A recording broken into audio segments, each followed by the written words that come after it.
Talking about supplements, what is a supplement which people rely on too much, in your opinion? I think probably like a multivitamin, like these high-dose multivitamins. When you look at like the amounts and the ratios of B vitamins in particular in these things, they're way, way higher than what we would get from any type of food source. Is that dangerous?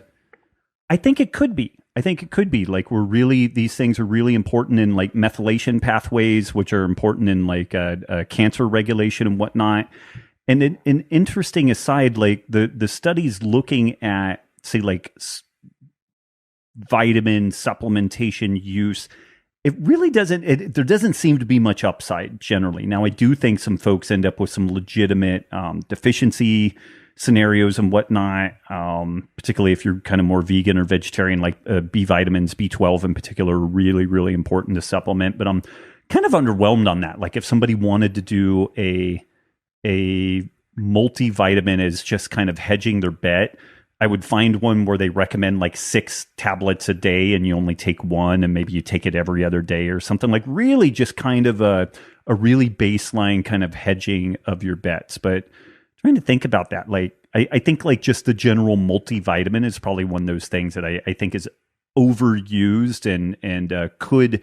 Lauren Cordain ages ago made the case that these super high levels of B vitamins could be problematic with different types of cancers. And it was really speculative, but I mean, there's some mechanistic stuff there that's kind of like, I could see where that could maybe be problematic. Yeah. What about a supplement which is too underused? Maybe vitamin D. I would say actually creatine, maybe, because like it seems like everybody should do creatine. Like it seems like no downside. It's neuroprotective. It's an antioxidant. So even a non-athlete, even someone even a non-athlete. Yoga. Yeah.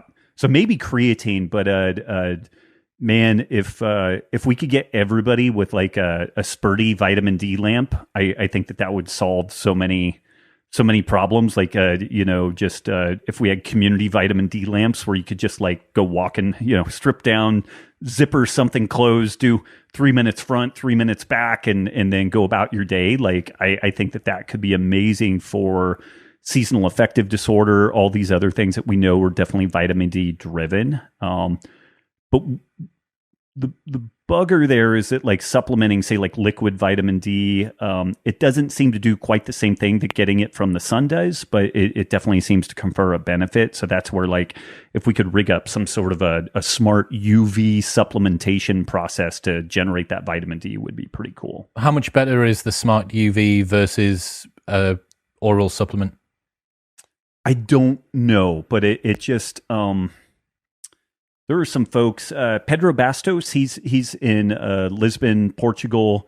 He's really smart on this stuff, as are some other physicians that are kind of tight with him. They understand the research on this much better than I do, but kind of the limitations about how they are looking at vitamin D. Oftentimes, also these vitamin D studies, there's supplementing with really paltry amounts. It's like 400 IUs a day, and you should be doing like 5,000 IUs a day to really start moving the needle at all. So there's a lot of challenges within interpreting what's going on there. The stuff that we can hang our hat on is that it seems like when folks have adequate vitamin D levels, particularly from sunlight, like there's all this other stuff that happens, like it releases nitric oxide, it's immune modulating, kind of beta endorphin activation, so you just kind of cognitively feel better. We have more that we can hang our hat on with that, and then the supplementation side is just harder to kind of ferret out, like what exactly is going on here.